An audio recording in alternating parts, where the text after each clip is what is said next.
کہاں سائن کیے گئے وغیرہ وغیرہ میں نے ڈیٹیل نہیں دیکھی، لیکن جواب نہیں آیا چارلس گدری کی طرف سے، اور پہلے بھی سوال بھی کسی نے نہیں کیا کسی بھی انٹرویو میں.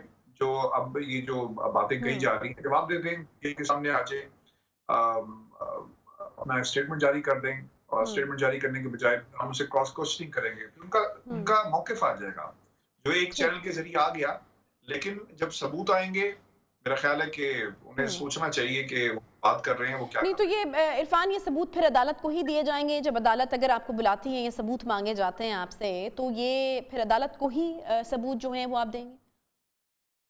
دیکھیں اگر برطانیہ کے اندر کوئی جا کر یہاں پر کہتا ہے کہ جناب یہ ثبوت، یہ ایک شخص نے ہمارے بارے میں یہ بات کہی، تو مجھے لگتا ہے ایسا ہے کہ یہ جھوٹ بول رہا ہے، اور اس سے جو ہے بہت سارے شک و شبہات پیدا ہو گئے، تو ہم یہ عدالت میں پریزنٹ کر دیں گے. ایک برطانیہ کی حد تک یہ بات ہے. اچھا. دوسری بات یہ ہے کہ پاکستان کے اندر چونکہ جوڈیشری اور پبلک انٹرسٹ کا معاملہ ہے، پبلک انٹرسٹ اس لیے کہ عدالت، معزز عدالت نے خود بھی یہ کہا کہ لوگ اس عدالت کی طرف دیکھتے ہیں انصاف کے لیے، اور جب عام آدمی آپ جیسا میرا جیسا عدالتوں میں انصاف کے لیے جائے گا تو ہم کس فریم آف مائنڈ سے جائیں گے جناب یہاں پر تو انصاف ہی کسی اور قسم کا ملتا ہے. تو اس تاثر کو ختم کرنے کے لیے، اور اگر ہمیں جانا بھی پڑے تو ڈیفینیٹلی ہم جائیں گے، کیونکہ یہ میرا موقف نہیں ہے، یہ میرا اوپینین نہیں ہے، یا میں اپنے پاس سے یہ باتیں نہیں کر رہا. اور میں بارہا یہ کہہ رہا ہوں اپنے تمام جو ہمارے جو دوست جنرل سوال ہم سے کرتے ہیں کہ یہ فیکچول معاملہ ہے، ایک ایویڈنس موجود ہے، اس کو ہم نے رپورٹ کر دیا. اور میں آپ کو یہاں پہ جو ایک انڈرسٹینڈنگ کی بات ہے، ہم نے ایون کے الفاظ کو بھی آگے پیچھے نہیں کیا. اگر کہیں پر کوئی ہمیں نظر آیا کہ اگر ہم الفاظ کو آگے پیچھے کر دیں گے تو پھر میننگ چینج ہو جاتا ہے. کہا گیا کہ that would help Nawaz Sharif کی مدد ہوگی. اب بعض لوگ یہ کہیں کہ جناب نواز شریف بیٹھے تھے، سائن ہونے لگے، کمرے سے اٹھ کر چلے گئے. یہ سب انٹرپریٹیشن ہے، یہ سب اسمپشنز ہیں، پریزمپشنز ہیں، جس کے اوپر لوگ اپنا جو ہے وہ انالیسس جو ہے وہ دے رہے ہیں. لیکن واٹ از امپورٹنٹ، اور ہمیں اس خبر کو بار بار پڑھنا چاہیے. 7 سوالات اٹھائے ہیں میں نے آج اس اپنی خبر کے اندر، امپورٹنٹ. پھر میں نے 3 جگہ پر ذکر کیا ہے کہ وہ 3 مقامات کہاں تھے جہاں پہ کنفرمیشن ہوئی چارلس گدری کی طرف سے، یہ کہاں پہ ہوا، پھر کس ماحول میں ہوا، ارد گرد کون موجود تھا، یہ بڑی امپورٹنٹ. اور پھر ہم we're not talking about any person, normal person, we're talking about Nawaz Sharif. اور پھر اس نے کہا کہ اس سے نواز شریف کو فائدہ ہوگا. اور پھر ایک جگہ اور کہتے ہیں کہ the head judge, that type of thing. تو اگر آپ اچھا یہ بھی مانا جا رہا ہے نا عرفان کہ یہ 2 طرح کے موقف چونکہ سامنے آ گئے، ابھی آپ کی طرف سے بھی وہ ثبوت تو نہیں دیے گئے، تو 2 طرح کے موقف چونکہ ایک ہی بندے کی طرف سے سامنے آ گئے تو ان کی شخصیت متنازع ہو گئی ہے. شخصیت تو جی متنازع کرنے کا مقصد نہیں ہے کسی کی، یہاں پہ حالات متنازع ہیں.